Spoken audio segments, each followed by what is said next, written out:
오늘부터 이제 하나님의 편지라는 타이틀로 또 12번의 말씀을 나눕니다.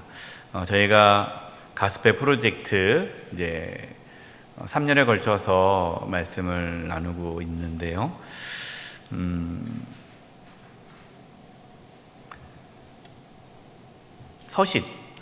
서신편입니다. 편지, 신약에 서신서들이 있는데 이제 그것들을 모아서 12번을 거쳐서 하나님의 편지라는 제목으로 나누게 됩니다. 오늘은 갈라디아서 말씀을 중심으로 해서 말씀을 나누게 됩니다. 첫 번째, 복음에 합당하게 행하십시오. 갈라디아서 말씀은 이제 바울이 이 갈라디아 지역에 있는 교회, 그러니까 갈라디아서는 바울의 서신서 중에 첫 번째 제일 먼저 쓴 편지입니다. 이 갈라디아 지역에 이제 교회들이 세워졌는데 이제 그 교회 안에 여러 가지 갈등이 생겼습니다. 그 갈등의 큰 원인은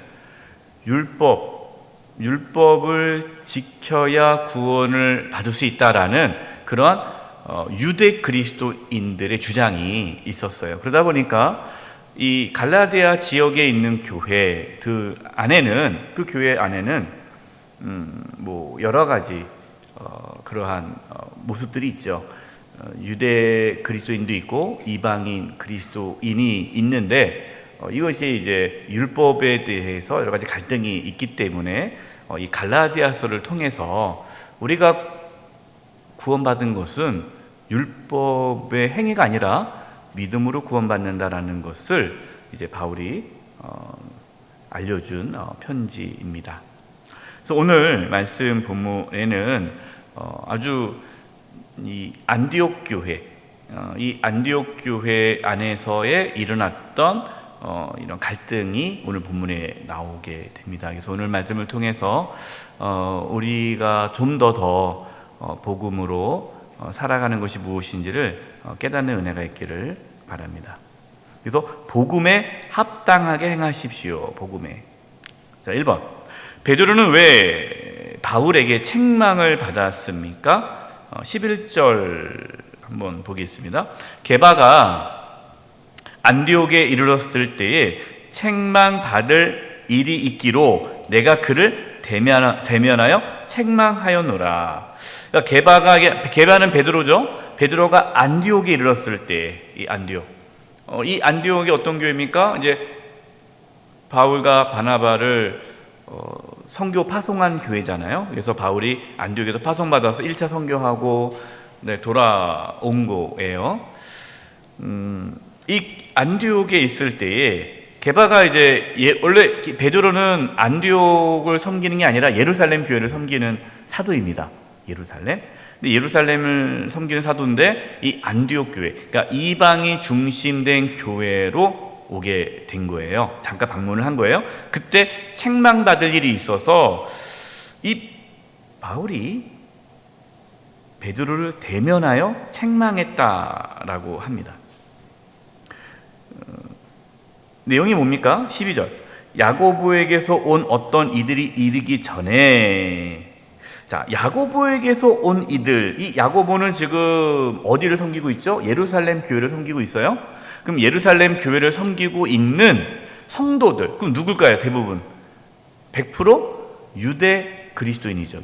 그러니까 율법을 좀 강조하는 성도들이 야고보에서 온 어떤 이들이 이르기 전에 게바가 이방인과 함께 먹다가, 그러니까 베드로가 그 안디옥 교회의 이방인 그리스도인과 함께 밥 먹고 있다가 예루살렘에서 온 유대 그리스도인이 온다라는 이야기를 듣고 먹다가 그들이 오매 그가 할례자들을 두려워하여, 할례받은 그리스도인이죠. 그들을 두려워하여 떠나 물러가매. 이렇게 된 사건이에요. 베드로는 유대인이죠. 여러분, 우리가 이 본문을 잘 이해하려면 그 문화를 이해해야 돼요. 이 유대인들은 이방인과 식사를 하면 됩니까? 안 됩니까? 안 돼요. 유대인들은 이방인과 상종하면 안 되고 식사를 하면 안 돼요. 왜? 이방인과 교제하면 안 되기 때문에. 식사라는 것은 교제를 의미하거든요. 그냥 단순히 밥 먹는 게 아니에요.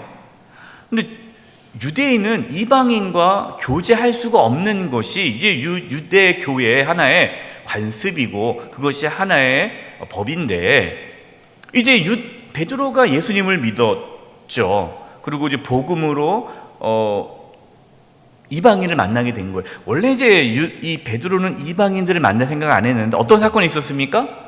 고넬료 사건이 있었죠.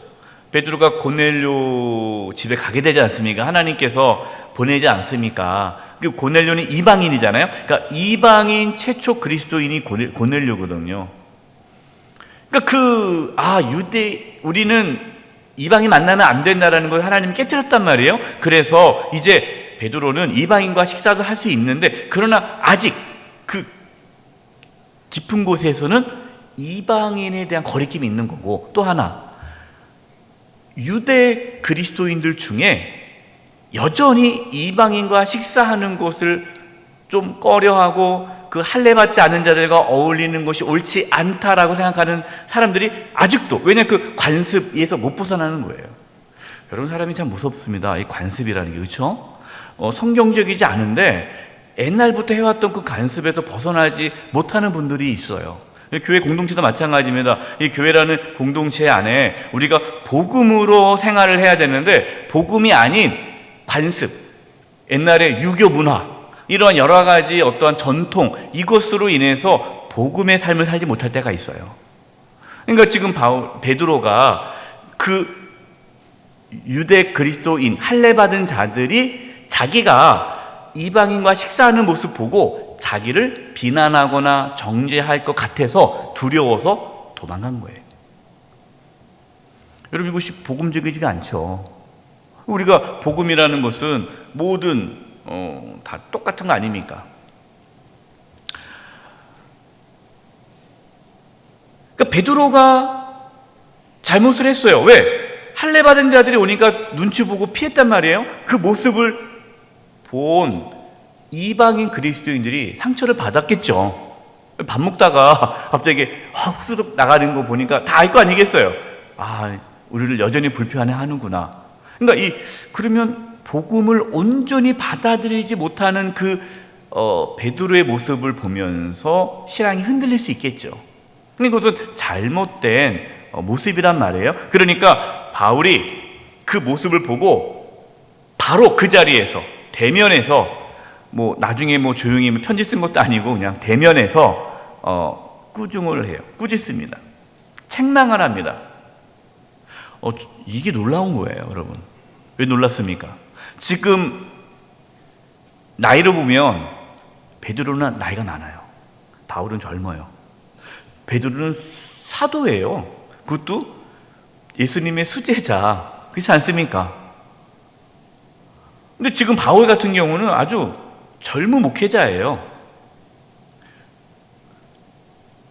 기분 나쁠 수 있잖아요. 여러분, 젊은 후배가 까마득한 선배한테 그 잘못된 거 아닙니까? 라고 그냥 고개 빳빳이 들고 따지면 여러분 어떨 것 같아요? 맞는 말이지만 기분 나쁘죠. 맞는 말이지만. 그래서 옳고 그름을 따지기 전에 어떻게 나한테 그렇게 말할 수가 있어? 사람들 앞에서. 그런데 베드로는 그 책망을 받습니다. 그게 놀라운 거예요.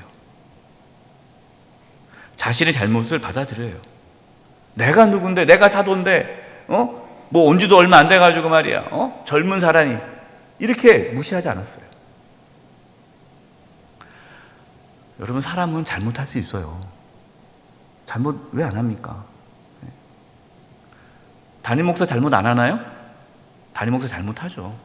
잘못해요. 그래서 제가 당회에서 제가 잘못하면 잘못했다고 얘기해요.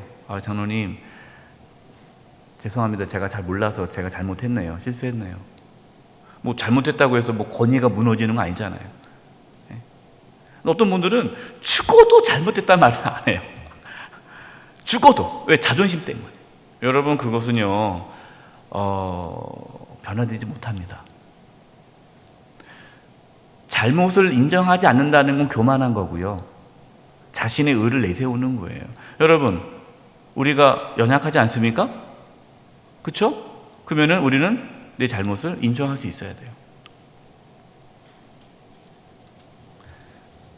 우리의 연약함을 인정할 수 있기를 바랍니다. 우리의 연약함을 인정하면요, 살기가 편할까요? 힘들까요? 편해요. 왜 굳이 이렇게 뭐 내가 잘못했다면, 잘못한 거 인정하면 뭐 그렇게 삶이 피곤하지 않아요. 근데 뭐 왜 힘들어요? 끝까지 잘못하지 않았다고 얘기해야 되는 게 힘든 거예요. 늘 자기가 연약하지 않다는 걸 보여야 되는 게 힘든 거예요. 여러분 그러지 마세요. 네. 마태복음 23장 28절입니다. 이와 같이 너희도 겉으로는 사람에게 옳게 보이되 안으로는 외식과 불법이 가득하도다. 예수님께서 종교 지도자들을 이제 비난할 때, 정죄할 때, 책망할 때 외식을 책망했어요. 외식이 뭡니까? 겉으로는 아닌 척하고 속으로는 또 다른 거. 이게 외식이잖아요. 겉과 속이 다른 게 외식이에요. 베드로가 겉으로는 우리가 복음으로 살아야 됩니다 막 이러지만 실제적으로는 또 다른 사람의 어떠한 비난과 어떤 이런 부분에 또 자기가 어려움 당하지 않으려고 복음의 삶을 살짝 비껴가면서, 근데 겉으로는 나는 복음을 산다고 얘기하는, 이게 외식이거든요. 여러분, 외식이라는 것이 뭐 다른 게 아니에요. 우리가 겉과 속이 다르면 외식인 거예요. 그러니까 베드로에게 그 외식이 있는 겁니다. 그래서 바울이 책망한 거죠. 두 번째, 잘못된 신앙의 모습은 공동체에 어떤 영향을 줍니까? 13절입니다. 우리 13절 제가 읽을게요. 남은 유대인들도 그와 같이 외식함으로 바나바도 그들의 외식에 유혹되었느니라. 그러니까 베드로가 밥 먹다가 예루살렘에서 할례 받은 성도들이 온대요. 그러니까 눈치 보면서 이제 싹 도망갔단 말이에요. 그 자리를. 그러니까 그 주변에 있던 유대 그리스도인들도 우리도 도망가야겠다 하고 같이 따라가는 거예요. 그러면서 심지어 바나바조차도, 바나바가 어떤 사람이 대단한 사람이잖아요. 근데 바나바조차도 그걸 보고 흔들린 거예요. 그래서 자기도 외식하는 모습을 따라갔다. 여러분, 이걸 보면요, 잘못된 신앙의 모습은요 공동체에 큰 영향을 줍니다. 이것이 빠르게 가요. 그래서 여러분, 우리 공동체에 잘못된 신앙의 모습이 발견되어지면 그것을 수정해야 돼요. 그 내버려 두잖아요? 그러면 다 따라합니다. 죄라는 것은요 전염성이 강해요. 그래서 이거를 잘 해야 돼요. 갈라디아서 5장 7절과 9절입니다. 너희가 다름질을 잘 하더니 누가 너희를 막아 진리를 순종하지 못하게 하더냐? 그 권면은 너희를 부르신 이에게 난 것이 아니라 9절 적은 누룩이 온 덩이에 퍼지느니라. 갈라디아서 5장에 다름질을 잘하더니 이게 무슨 말이냐면 이제 복음으로 우리가 믿음의 길을 잘 걸어가는데 누가 너희를 막아 진리를 순종하지 못하게 하느냐? 어떤 거냐면 할례를 받아야 구원을 받는다, 율법을 지켜야 구원을 받는다라는 이 잘못된 신앙이 그 당시에 이 갈라디아 지역에 있다고 말씀을 드렸잖아요. 이것으로 인해서 이게 적은 누룩이란 말이에요. 이 잘못된 가르침, 잘못된 신앙의 모습이 적은 누룩이 온 덩이에 퍼진다는 거예요. 그러니까 바울이 지금 베드로가 향하고 그리고 유대 그리스도인 그 다음에 바나바까지도 그렇게 했던 행동을 민감하게 반응한 이유는 그것을 지금 바로잡지 않으면 이것이 교회 공동체에 큰 영향을 주기 때문이에요. 여러분, 그래서 바울은 이걸 공식적으로 언급을 해서 바로잡습니다. 여러분, 공동체를 보호하려면요 교회 안에 이러한 질서가 있어야 돼요.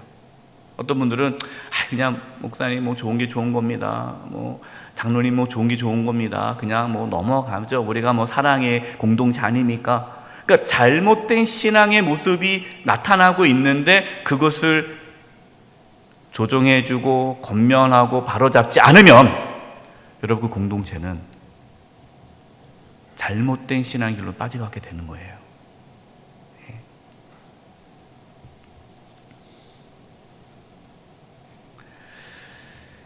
세 번째, 우리는 어떻게 살아가야 되느냐? 복음에 합당하게 살아야 된다. 그럼 도대체 복음에 합당하게 산다는 게 뭔가? 이것이 이제 14절입니다. 14절. 본문 14절 보겠습니다. 그러므로 나는 그들은 누구예요? 베드로, 또 유대 그리스도인, 그다음에 심지어 바나바, 그들이 복음의 진리를 따라 바르게 행하지 아니함을 보고 모든 자 앞에서 게바에게 이르되, 베드로에게 이르되, 내가 유대인으로서 이방인을 따르고 유대인답게 살지 않으면서, 이게 무슨 말이에요?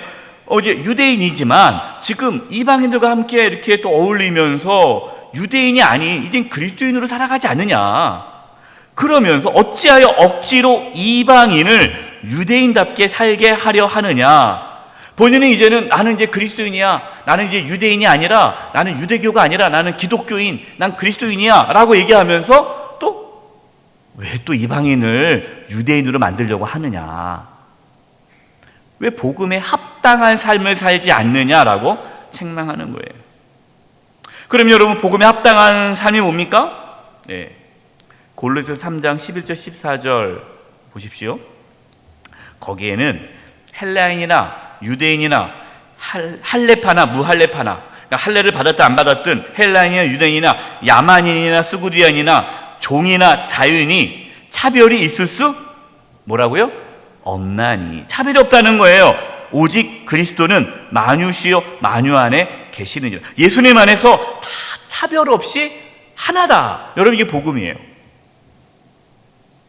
지금 이들은 복음을 살지 않는 거죠. 왜? 이방인과 유대인을 구분하잖아요. 12절. 그러므로 너희는 하나님이 택하사 거룩하고 사랑받은 자처럼 긍휼과 자비와 겸손과 온유와 오래 참음을 옷 입고, 13절. 누가 누구에게 불만이 있거든 서로 용납하여 피차 용서하되 주께서 너희를 용서하신 것 같이 너희도 그리하고 이 모든 것 위에 사랑을 더하라. 이는 온전하게 매는 띠니라. 여러분, 이것이요 복음에 합당한 삶이에요.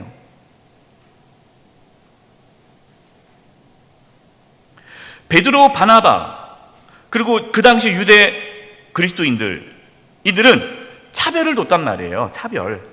이방인과 유대인을 같이 차별 없으면 누가 와도 같이 식사를 해야 되는데 왜 도망가요? 네, 차별이 있기 때문에 도망간 거 아닙니까? 여러분, 여기서 중요한 이제 말씀을 드리려고 그래요. 여러분, 신앙은 아는 게 아니에요.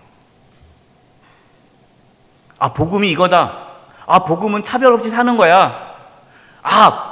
복음으로 사는 게 뭐야? 우리 온유함으로 사는 거고, 용서하며 사는 거고, 사랑하며 사는 거야. 여러분, 그거 알고 배우는 게 신앙 아니에요. 신앙은 뭡니까? 일상의 삶에서 그렇게 사는 게 신앙이에요. 근데 베드로와 지금 바나바가 일상의 삶에서 그렇게 못 사는 거예요. 그렇죠? 이게 복음으로 살지 않는 거예요.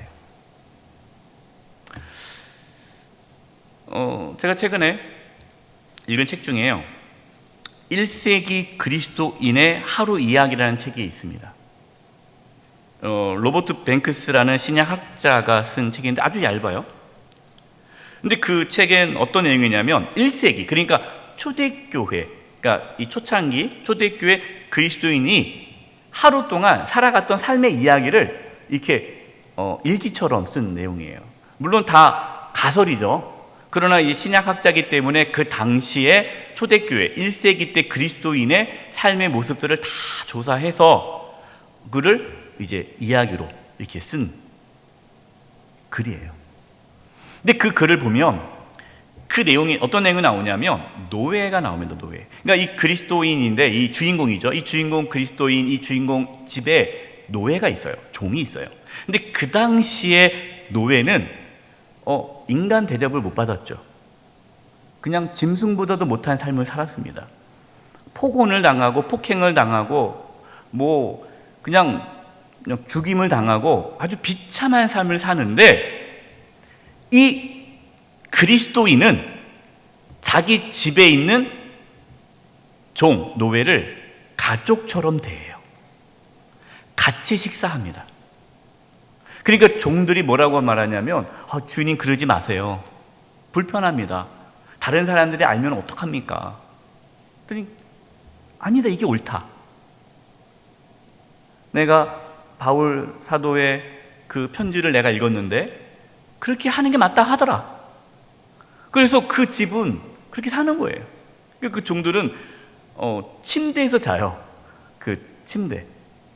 다른 예수 믿지 않는 종들은 어디서 잡니까? 그냥 흙바닥에서 잡니다.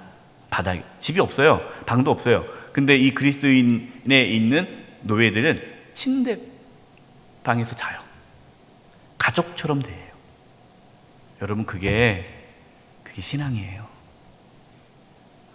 어떤 분들은 예수 믿는다 하는데 갑질하는 분들도 있고 함부로 대하는 분도 있고 무례한 분들이 있어요. 네. 여러분, 그것은 신앙이 아닙니다. 네.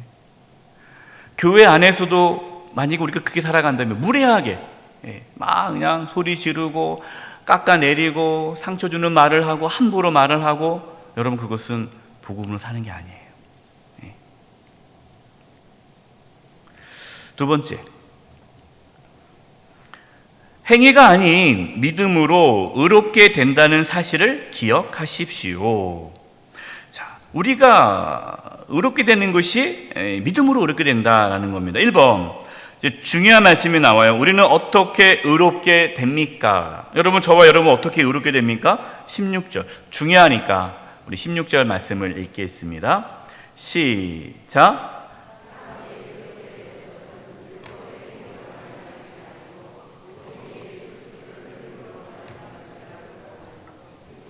그리스도를 믿나니 이는 우리가 율법의 행위로서가 아니고 그리스도를 믿음으로써 의롭다함을 얻으려 함이라. 율법의 행위로서는 의롭다함을 얻을 육체가 없느니라. 여러분, 우리가 어떻게 의롭게 됐어요?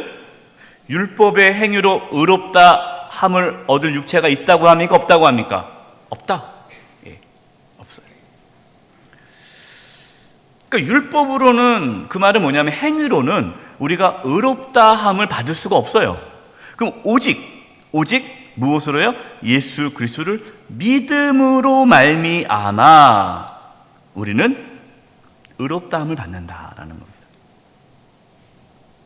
여기서 중요한 것을 우리가 알아야 돼요. 뭐냐면, 여러분이 의롭다, 우리가 의롭게 된다라는 그 의롭다라는 단어를 우리가 분명하게 구분할 줄 알아야 됩니다. 왜 그러냐? 우리가 보통 일반 사회에서, 세상에서 우리가 의롭다, 저 사람은 의인이야, 저 사람은 참 의로운 사람이야 라고 말을 할 때 이 의롭다 말하는 것을, 그 기준이 뭡니까? 그 사람이 의롭게 사는 어떤 행동, 행위, 그걸 가지고 의롭다라고 말을 하잖아요. 성경에서 말하는, 여기서 말하는 의롭다라는 것은 행위가 아니에요. 그 사람이 어떠한 의로운 행위를 했기 때문에 의롭다라고 말하는 것이 아니라, 여기서 의롭다라는 단어는 관계의 단어예요. 관계. 제가 이 부분을 여러 번 설명을 하고 말씀을 드렸어요. 여러분, 성경에 의롭다 그러면 관계라는 단어를 떠올려야 돼요. 이게 쉽지 않아요. 왜냐하면 우리는 이미 오랫동안 의롭다라는 단어를 어떠한 의로운 행동으로만 자꾸만 생각하기 때문에 이해가 안 되는데, 관계적인 언어예요. 그러면 뭐가 의로운 거예요? 하나님과 관계가 회복된 것이 의로운 거예요. 우리가 그전에는 하나님과 어떤 사이였습니까? 하나님과 원수였죠. 원수. 우리가 하나님과 원수였단 말이에요. 하나님과 원수였는데 예수 그리스도를 믿음으로 하나님과 화목하게 되었어요. 이게 의로워진 거예요. 그래서 의롭다라는 것은 하나님과 관계가 회복된 거를 의롭다라고 말을 해요. 그럼 저와 여러분이 하나님과 화목하게 된 것, 우리가 하나님과 관계가 다시 이어지게 된 것, 우리가 하나님의 자녀가 된 것, 이것은 우리의 행위로 된 것이 아니라 예수 그리스도를 믿음으로 하나님과의 관계가 회복되었다라는 거예요. 그래서 로마서 3장 20절 24절 우리 프린트에 있습니다. 그러므로 율법의 행위로 그의 앞에 의롭다 하심을 얻을 육체가 없나니 율법으로는 뭘 깨달은다? 죄를 깨달음이라. 내가 죄인이구나, 이걸 깨달아야 돼요. 제가 신방을 갔는데요. 어떤 젊은 남자 집사님께서 저한테 이러한 질문을 했어요. 목사님, 제가 참 이게 궁금한 게 있는데 뭡니까 했더니 자기가 죄인인 걸 잘 모르겠대요. 성경에서 뭐 당신은 죄인입니다, 죄인입니다 그러는데 내가 그렇게 큰 죄인인가? 자기가 그렇게 큰 죄인 같지가 않다라는 거예요. 제가 그 얘기를 듣고 너무 기뻤어요. 왜 그럽니까? 그러한 고민을 해야 그분이 나중에 하나님의 은혜로 내가 죄인임을 깨닫는 거예요. 자기가. 그러니까 자기가 죄인임을 깨달아야 복음이 들어가거든요. 예수님이 나의 그 죄 때문에 돌아가신 것이 받아들여지니까. 그러니까 율법으로는 죄들을 깨닫는다는 거예요. 그러니까 내가 하나님 말씀을 통해서 뭘 깨닫는 거예요?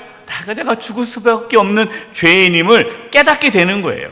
그러면 내가 죽을 수밖에 없는 죄인인데 어떻게 하면 내가 하나님과의 관계 회복될 수 있느냐? 24절 로마서 3장 24절 그리스도 예수 안에 있는 속량으로 말미암아. 속량이 뭡니까? 죄값을 치른 거죠. 죄값을 치른 거. 예수님께서 십자가에 죽으심으로 죄값을 치루었어요. 그것으로 말미암아 하나님의 은혜로. 하나님의 은혜죠. 왜? 예수님을 보내주셨으니까. 우리가 한 게 없잖아요. 예수님이 십자가에 피 흘려 죽으신 게 은혜 아닙니까? 값없이 의롭다 하심을 얻은 자 되었느니라. 여러분, 우리는 하나님과의 관계가 회복된 것은요, 우리에게 있어서는 값없이 이루어진 거예요. 물론 하나님 입장에서는 값을 치르셨죠. 예수님은 십자가에 죽이기까지 저와 여러분을 사랑하신 거죠. 그래서 갈라디아서 5장 4절입니다. 한번 읽어보겠습니다. 율법 안에서 의롭다함을 얻으려 하는 너희는 그리스도에게서 끊어지고 은혜에서 떨어진 자로다. 그러니까 너희가 자꾸만 뭔가 행위로, 율법으로 의롭다 하려고 한다면 그러면 그 사람은 그리스도의 예수님으로부터 끊어진 자다. 왜? 예수님이 더 이상 필요 없잖아요. 예수님이 우리를 의롭다 하기 위해서 십자가에서 피 흘려 죽으셨는데 자꾸만 그 예수님이 아니라 자기의 어떤 의로움을 가지고 하나님께 나아가려고 하니 그럼 그는 예수님에게 끊어진 자고 은혜에서 떨어진 자라는 거예요.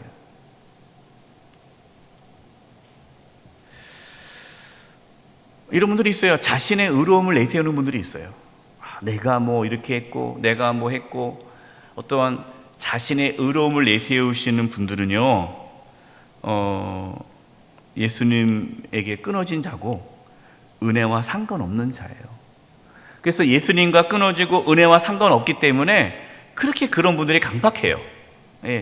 자기 의가 강하신 분들이 강팍하고요 잘 싸웁니다.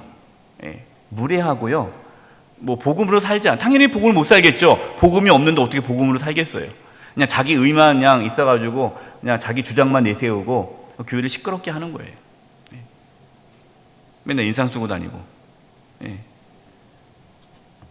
그분은 복음을 모르는 분이에요. 은혜가 없는 분이죠.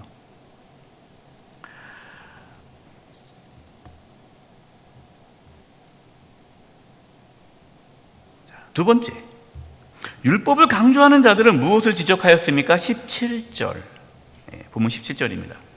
만일 우리가 그리스도 안에서 의롭게 되려 하다가 죄인으로 드러나면 그리스도께서 죄를 짓게 하는 자냐? 결코 그럴 수 없느니라. 여러분 17절 말씀이 잘 눈에 들어오지 않은데 제가 좀 풀어 설명을 하겠습니다. 이게 무슨 말이냐면 율법을 강조하는 자들이 이렇게 얘기하는 거예요. 자, 그렇다면 우리가 믿음으로 구원받는다. 좋다. 그럼 믿음으로 구원받는다. 믿음으로 우리가 의롭게 된다 하면 행위가 뭐가 필요하냐? 믿음으로 구원받으면 믿음으로 우리가 의로워지면 우리가 뭐하러 그렇게 의롭게 살 필요가 뭐가 있느냐? 그러면은 그냥 죄 짓고 죄 지으면서 나 예수 믿어, 나는 의로운 거야, 그럼 되는 거 아니냐? 그럼 그게 너무나 부도덕하지 않느냐? 그래도 사람이 그러면 안 되지. 그러니 우리가 예수님을 믿음으로 구원받지만 그래도 거기에 합당한 행위를 해야 구원을 받는다라는 거예요. 어떻게 보면 논리적이지 않습니까? 그러니까 그것에 대해서 이제 바울이 얘기하는 거예요. 무슨 소리냐? 예수 믿어서 구원받은 자들이 죄를 지은다면 그 죄 짓는 그것이 예수님께서 죄 짓게 한 거냐? 죄가 많은 곳에 은혜가 많다. 죄가 많은 곳에 하나님의 은혜가 많다. 그러면은 내가 은혜 받기 위해서 우리가 죄를 지어야 되느냐? 아니다. 너희들이 잘못 알고 있다라는 거예요. 이것이 로마서 이제 6장 1절과 2절입니다. 그런즉 우리가 무슨 말을 하리요? 은혜를 더하게 하려고 죄에 거하겠느냐? 그럴 수 없느니라. 죄에 대하여 죽은 우리가 어찌 그 가운데 더 살리요? 그러니까 지금 복음에 대해서 오해하는 거예요. 복음에 대해서 이 율법을 강조하는 사람들, 행위를 강조하는 사람들은 복음을 온전히 이해하지 못한 거예요. 복음이 뭡니까? 예수님의 죽으심과 부활이죠. 예수님께서 죽으시고 부활하심으로 우리가 죄사함을 받고 의롭게 되었다라는 그 믿음이 있는 자들은 함부로 살 수 없다. 어떻게 그 십자가의 은혜와 부활의 은혜를 경험했는데 죄악 가운데 살 수 있겠느냐? 그럴 수 없다. 여러분, 여기서 이제 중요한 정리를 하려고 합니다. 첫 번째, 의롭다라는 그 단어가 하나님과의 관계로 오는 단어라고 말씀을 드렸죠? 그럼 우리가 예수님을 믿음으로 하나님 관계가 회복되어져요. 그렇죠? 하나님과의 관계가 회복되어지면 우리 안에 누가 들어오십니까? 성령님이 오시죠. 성령님께서 우리를 어떻게 인도하실까요? 죄악 가운데 인도할까요? 아니죠. 하나님 말씀에 순종하며 그리고 거룩한 자로 살아가도록 이끄신다라는 거예요. 그래서 정말로 복음으로 사는 자는 우리가 믿음으로 의롭게 되었지만 또 실제적으로 삶으로도 의롭게 살아갈 수 있는 그 은혜가 그들 가운데 나타난다. 물론 여러분 그렇다고 오해하면 안 돼요. 그러면 우리가 예수 그리스도를 믿음으로 의롭게 되었어요. 그렇다고 해서 하나님 관계가 회복되었다고 해서 우리가 죄를 요만큼도 짓지 않고 완벽하게 거룩하게 사는 건 아닙니다. 죄를 또 지어요. 왜? 우리는 육신을 입고 이 땅에 살고 있기 때문에 어쩔 수 없이 죄와 피 흘리기까지 싸우는 거예요. 죄와 싸우다가 또 죄에 넘어질 수도 있어요. 그러나 우리는 그것이 죄라는 걸 알게 되고 회개하게 되고 내가 왜 그랬을까? 그러면 안 되는데 주님, 내가 연약하군요. 다시 성령의 충만함을 구하면서 예수님을 닮아가는 거예요. 그것이 신앙의 여정입니다.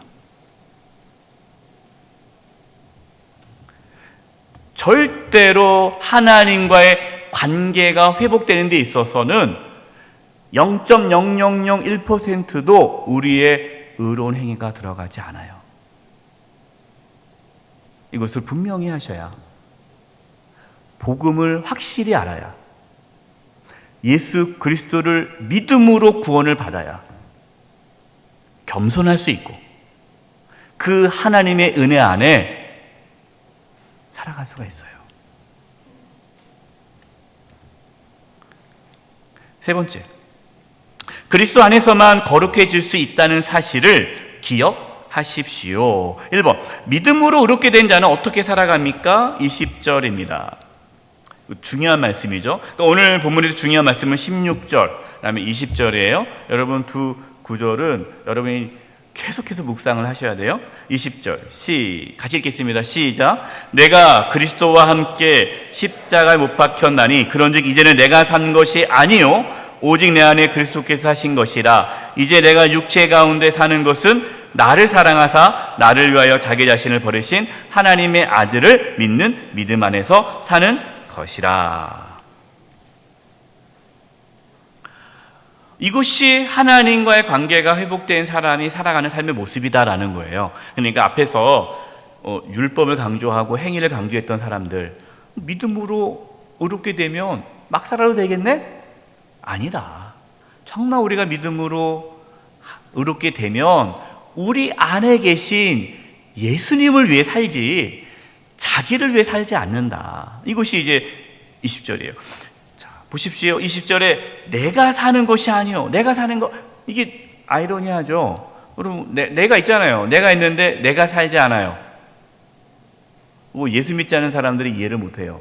근데 이것을 예수님께서 뭐라고 말씀하셨습니까? 누구든지 나를 따라오거든 누구든지 자기를 부인하고. 자기를 부인하는 것이 이제는 내가 사는 것이 아니요라는 고백이에요. 자기를 부인하고 내 안에 그리스도께서 사신 것이라.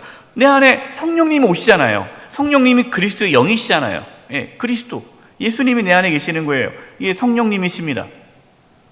내 안에 그리스도께서 사신 것이라. 내 안에 계신. 근데 이제는 내가 육체 가운데 사는 것을, 내가 이 땅에서 살아가는 그 이유, 삶의 이유, 내가 이 땅에서 무엇을 추구하며 살아가느냐? 나를, 중요한 겁니다. 나를 사랑하사 나를 위하여 자기 자신을 버리신 하나님의 아들 예수님을 믿는 믿음 안에서 사는 것이다. 여러분, 우리가 예수님을 믿는 믿음 안에서 사는 삶을 살려면요, 먼저 나를 사랑하신다는 걸 깨달아야 돼요. 예수님께서 나를 사랑하셔서 자기의 목숨을 내어주신 것을 깨달아야 돼요. 이걸 모르면요 못 삽니다. 그러니까 자꾸 뭐라고 그래요? 교회에서 주를 위해 삽시다, 뭐 합시다 그러면은 부담돼서 교회 못 다니겠네. 이분들은 부담돼요, 신앙생활이요. 주를 위해 죽읍시다 그러면 이게 사입이 아니야? 이렇게 되는 거예요. 왜? 그리스도의 사랑을 모르니까. 하나님 사랑을 모르면 주를 위해 살 수가 없어요. 나를 버리신 하나님의 아들을 믿는 믿음 안에서 산다. 믿음 안에 산다는 게 뭡니까? 예, 우리가 예수 그리스도를 믿음으로 사는 거예요. 그 뭐예요? 자기의 의로움을 내세우며 사는 것이 아니라 십자가의 은혜를 붙들고 사는 거예요. 예수님의 보혈을 의지하며 살아가는 거예요. 그걸로 인해서 예수님 믿음으로 하나님 관계가 회복되죠. 그러니까 믿음 안에 산다는 것은 하나님과의 친밀한 관계 속에 살아간다는 거예요. 그래서 여러분, 우리는요 예수님을 믿음으로 하나님 관계가 회복되어졌고 우리 안에 계신 성령으로 말미암아 우리는 이제 하나님과 교제하면서 이 땅에 살아가는 거예요. 여러분, 이것이 복음으로 사는 삶이에요.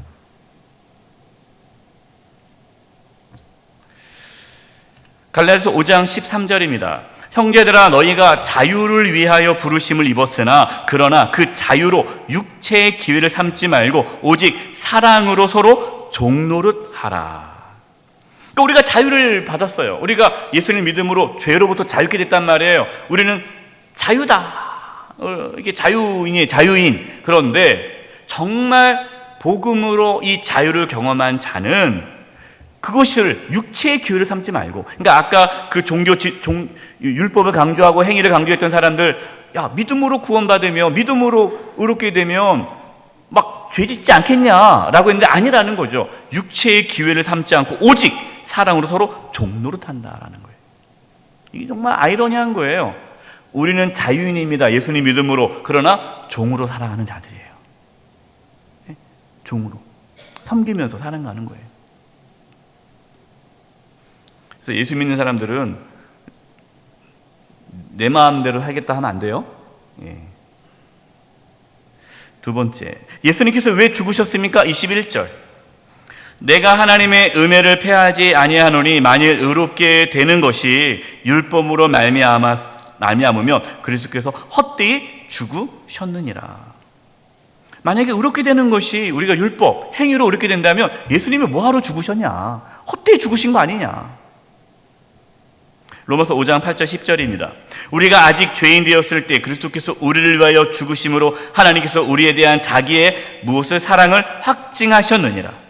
그러면 이제 우리가 그의 피로, 예수님의 피로 의롭다 하심을 받았으니, 우리가 예수님의 피로 말미암아 하나님 관계가 회복되었으니 더욱 그로 말미암아 진노하심에서 구원을 받을 것이니 하나님의 심판을 피하게 돼요. 왜? 하나님 관계가 회복되었으니까. 10절 곧 우리가 원수 되었을 때에, 원수가 뭡니까? 하나님과 관계가 깨어졌을 때, 관계 원수니까 그의 아들의 죽으심으로 말미암아 하나님과 어떻게 화목하게 되었은즉, 하나님과 화목하게 된 것이 믿음으로 의롭게 되는 거예요. 의롭게 되었은즉 화목하게 된 자로서 더욱 그의 살아나심으로 말미암아, 부활하신 말미암아 구원을 받을 것이니라.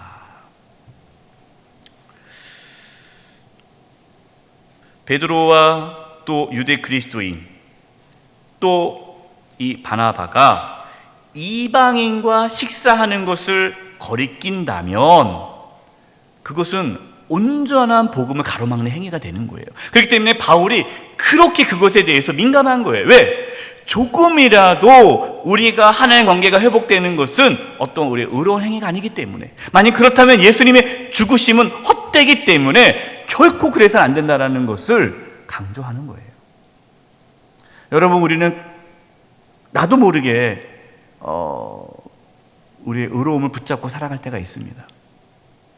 그것은 우리가 예수님의 죽으심을 헛되이 만드는 거예요. 우리는 아무리 일을 해도 하나님 앞에 뭐라고 말해야 돼요? 무익한 종입니다. 그래야 돼요. 그게 정상적인 그리스도인이고 복음으로 사는 그리스도인이에요.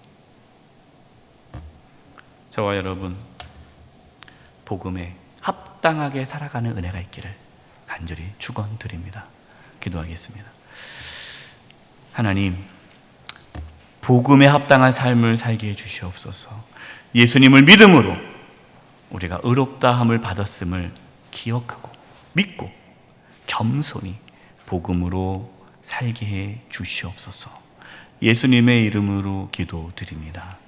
아멘.